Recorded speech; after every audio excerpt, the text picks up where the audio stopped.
I will talk about the term alienation effect and epic theatre. Alienation effect and epic theatre, both the terms were coined by the German critic, German dramatist, German playwright Bertolt Brecht. In his epic theatre of the 1920s and later, the German dramatist Bertolt Brecht adopted the Russian concept, Russian formalist concept of defamiliarization.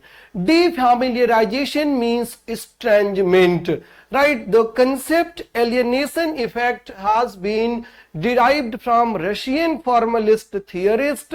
Russian formalism में concept आया था defamiliarization का, and Bertolt Brecht has borrowed the concept of estrangement from Russian formalism's concept of defamiliarization. Right, defamiliarization into what he called the alienation effect, and it is also known as Befremdungs effect.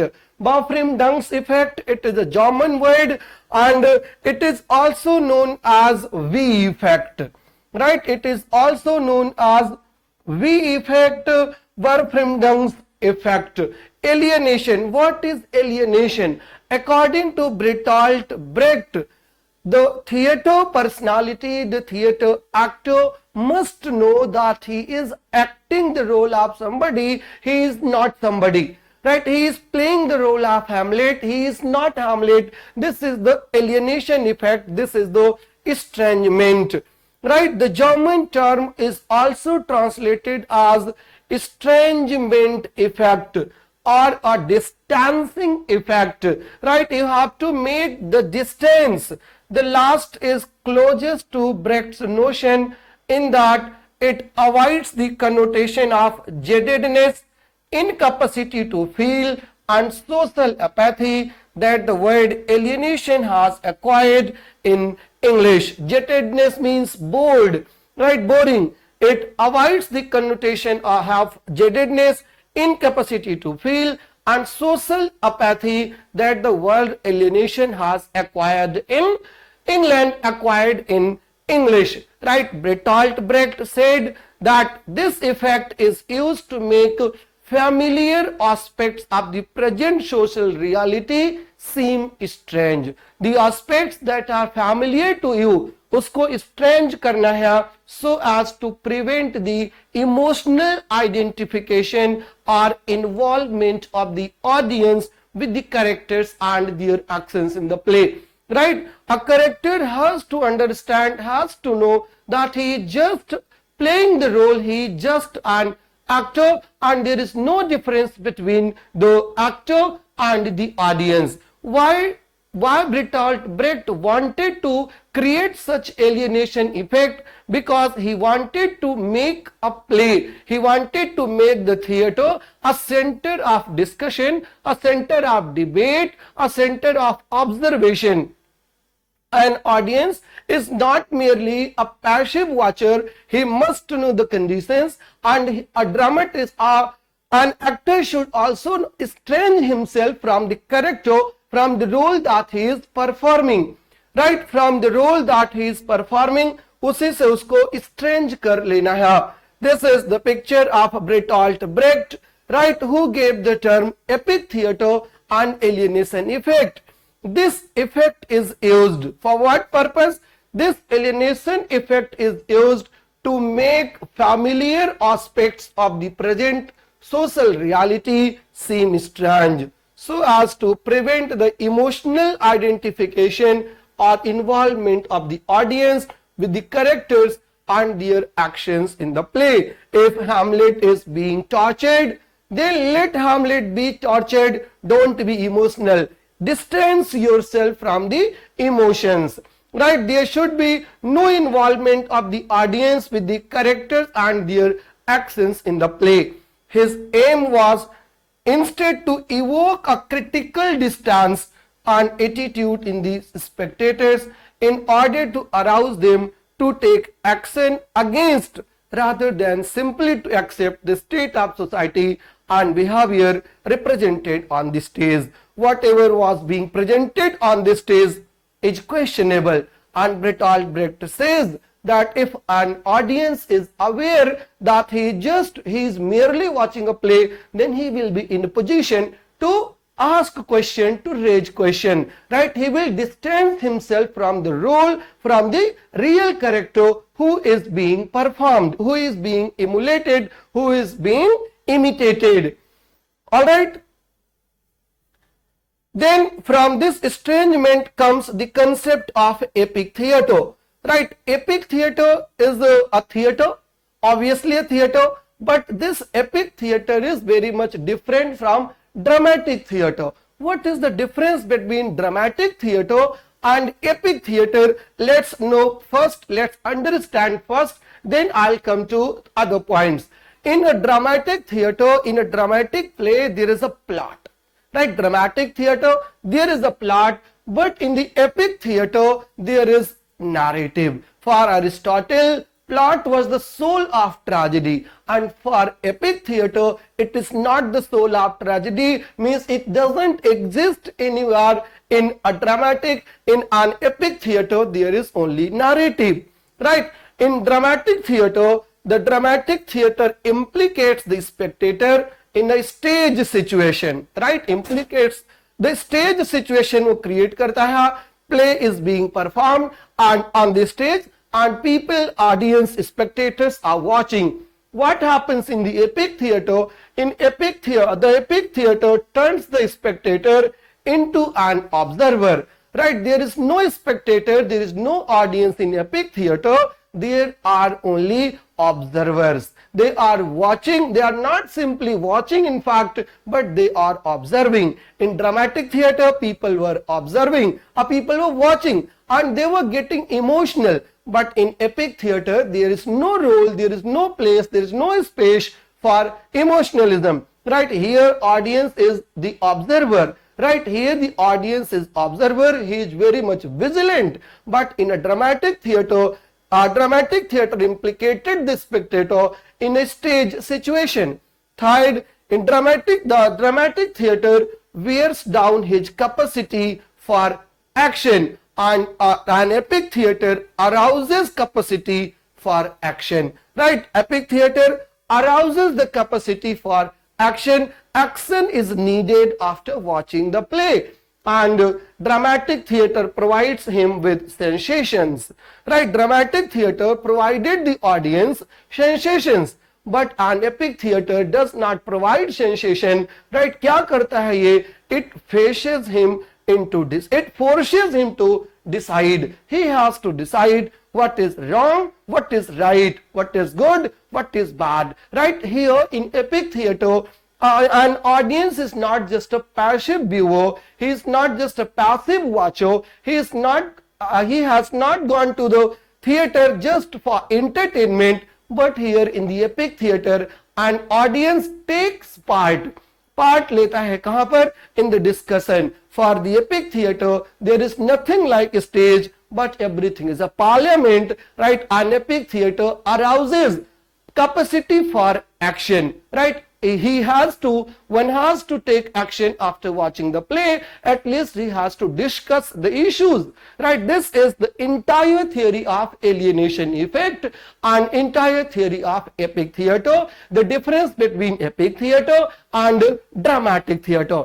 I hope points अब आपको बिल्कुल clear हो गए होंगे. What is the difference between dramatic theatre and epic theatre? Now let's know a few more points. A type of drama developed by the playwright Bertolt Brecht, the name is very much important, Bertolt Brecht, and the German director Erwin Piscator, designed to discard the theatre of illusion. For these two people, for the German dramatist, German playwright Bertolt Brecht and his designer Erwin Piscator, the drama that existed so far, that was the drama of illusion, and they wanted to create a new drama of ideas. So they discarded the theatre of illusion, the traditional acceptance by an audience that the events they are watching on stage are actually taking place.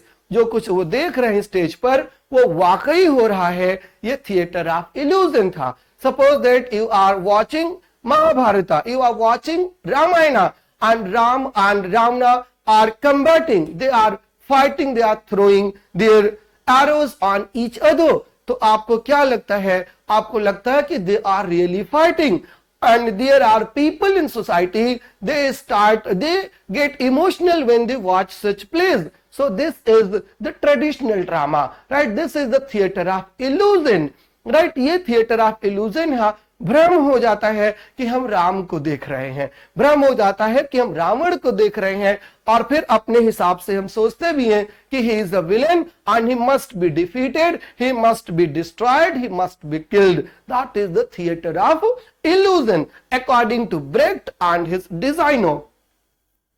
What should be a drama then? Then in its place, Brecht argued for a form of theater in which actors and audience would always aware that they are enacting or they are watching just the play. The things are not in real. Reality वहां पे कुछ नहीं है. They are just watching a play. A play is being enacted only. They are just the characters. They are not the real Hamlet. They are not the real Ram. They are not real Ravana. But they are the actors and they are performing a play only. This is the basic concept of epic theatre.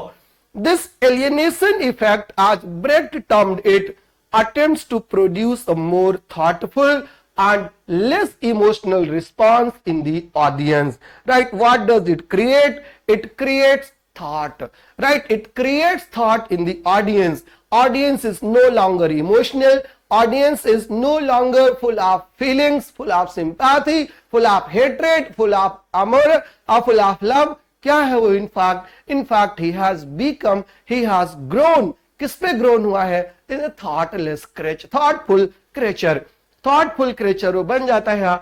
In his notes to his opera Mahogany, Brecht detailed some of the differences between dramatic theatre and epic theatre, and I told you about the epic theatre and dramatic theatre.